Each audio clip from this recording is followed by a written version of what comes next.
हाय, मैं हूँ पार्थ। और मैं हूँ विद्या। दोस्तों, क्या आपने नोटिस किया है, कभी कभी आप एक काम कर रहे होते हो लेकिन अचानक आपका माइंड किसी और जगह चला जाता है। होमवर्क करते करते क्रिकेट मैच की याद या मीटिंग के बीच में वीकेंड ट्रिप की प्लानिंग।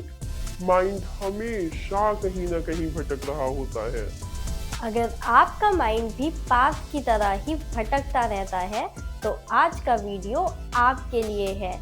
एंड तक ज़रूर देखिए, क्योंकि इस वीडियो में हम बात करेंगे कि हमारा माइंड क्यों भटकता है और कैसे इसी माइंड वैंडरिंग को अपनी स्ट्रेंथ बनाया जा सकता है। और हाँ, अगर आपने अभी तक हमारे चैनल को सब्सक्राइब नहीं किया है तो hit the red button now.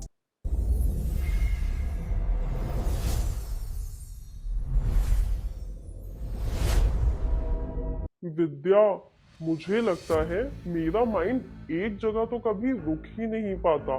कभी फ्यूचर की चिंता, कभी पास्ट की यादें, कभी बेकार की डे ड्रीमिंग, हमेशा कहीं ना कहीं घूम रहा होता है। क्या सबके साथ ऐसा होता है या बस मैं ही ऐसा हूँ? बहुत अच्छा सवाल है पार्थ, लेकिन तुम बिल्कुल भी अकेले नहीं हो। तुम्हें पता है, अर्जुन ने भी श्री कृष्ण से इसी स्ट्रगल के बारे में बात करी थी और उनसे यही सवाल पूछा था। मेरे दिमाग एक जगह फोकस क्यों नहीं कर पाता है माधव? मतलब हमारे ग्रंथों में भी माइंड के इस भटकने का जिक्र है। बिल्कुल, मैं तुम्हें गीता का एक श्लोक सुनाती हूँ। अर्जुन श्री कृष्ण से पूछते हैं, चंचलम ही मनः कृष्ण प्रमाथि बलवद दृढ़म तस्याहम निग्रहम मन्ये वायोरिव सुदुष्करम। इस श्लोक में क्या पूछ रहे हैं अर्जुन श्री कृष्ण से? अर्जुन कहते हैं, O Krishna, the mind is restless, turbulent, powerful, stubborn. इसे कंट्रोल करना जैसे हवा को रोकने जैसा मुश्किल है। क्या रिलेटेबल नहीं लगता?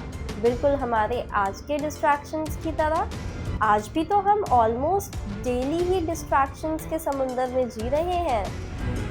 सच कहा विद्या, पर ये बहुत सरप्राइजिंग है कि सालों पहले भी लोग इसी प्रॉब्लम से जूझ रहे थे, इसी स्ट्रगल में थे जो आज हम फेस कर रहे हैं। लेकिन अगर ये प्रॉब्लम इतनी पुरानी है और गीता में भी इसका जिक्र है, तो साइंस क्या कहती है इसके बारे में? साइंस भी यही कहती है।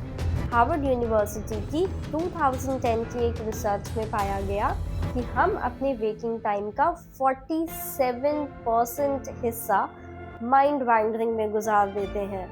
मतलब आधा टाइम तो हम प्रेजेंट मोमेंट में नहीं, बल्कि या तो फ्यूचर की चिंता या पास्ट की यादों में भटक रहे होते हैं। इससे प्रोडक्टिविटी गिरती है, स्ट्रेस बढ़ता है और हैप्पीनेस कम हो जाती है। दोस्तों, आप भी सोचिए, क्या आप अपने माइंड को कभी शांत कर पाते हो या हमेशा वो कहीं ना कहीं भटकता रहता है? कमेंट्स में हमें बताइए। मतलब हम जो भी काम कर रहे होते हैं उसका आधा टाइम तो माइंड कहीं और ही घूम रहा होता है। फिर तो ये वैंडरिंग बहुत ही बड़ी प्रॉब्लम है विद्या। नहीं पार्थ, जब माइंड अनकंट्रोल्ड भटकता है तब एंजाइटी, डिस्ट्रैक्शन और स्ट्रेस बढ़ जाता है। लेकिन अगर हम इसे चैनलाइज कर लें तो यही माइंड वैंडरिंग क्रिएटिविटी में बदल जाती है।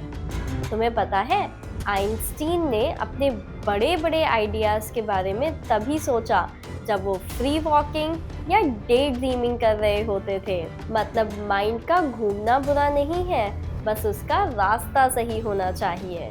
मैं अब बहुत क्यूरियस हो गया हूँ। दोस्तों, आप कमेंट सेक्शन में बताओ, आपका माइंड सबसे ज्यादा कब वैंडर करता है? पढ़ाई के टाइम, काम के बीच या लेट नाइट बेड पे? स्ट्रेस लेते टाइम या जब आप क्रिएटिव होते हो? तो विद्या, आइंस्टीन ने फिर अपने माइंड को कैसे कंट्रोल किया होगा? माइंड को कंट्रोल करना एक दिन का काम नहीं है पार्थ, एक जर्नी है। पर हर छोटी प्रैक्टिस एक डीप ब्रेथ, एक माइंडफुल मोमेंट हमें उस जर्नी में आगे बढ़ाती है। और सच बताऊं, माइंड को दबाकर कंट्रोल करने की ज़रूरत नहीं है। जैसे हवा को रोका नहीं जा सकता, लेकिन सेल बनाकर हम उसे अपनी डायरेक्शन में इस्तेमाल कर सकते हैं, वैसे ही अवेयरनेस और डिसिप्लिन से माइंड वैंडरिंग को विजडम में बदला जा सकता है। तो नेक्स्ट टाइम जब भी तुम्हारा मन भटके, उसे जज मत करो, बस ये देखो कि ये भटकना तुम्हें स्ट्रेस दे रहा है या कोई नया आइडिया। याद रखो, अवेयरनेस ही पहला स्टेप है माइंड वैंडरिंग को विजडम में बदलने का। थैंक्स विद्या, अब मैं समझा। मुझे सिर्फ कॉन्शियसली नोटिस करना है कि मेरा माइंड कहाँ जा रहा है। बिल्कुल सही बात। माइंड हवा की तरह है, इसे रोकना मुश्किल है, लेकिन सेल बनाना हमारे हाथ में है। दोस्तों, पाथ तो समझ गया, पर अगर आपको भी ये बात मीनिंगफुल लगी हो तो वीडियो को लाइक करें, अपने सारे फ्रेंड्स के साथ शेयर करें और हमारे चैनल वेदांतिका को सब्सक्राइब करना ना भूलें। इति शुभम।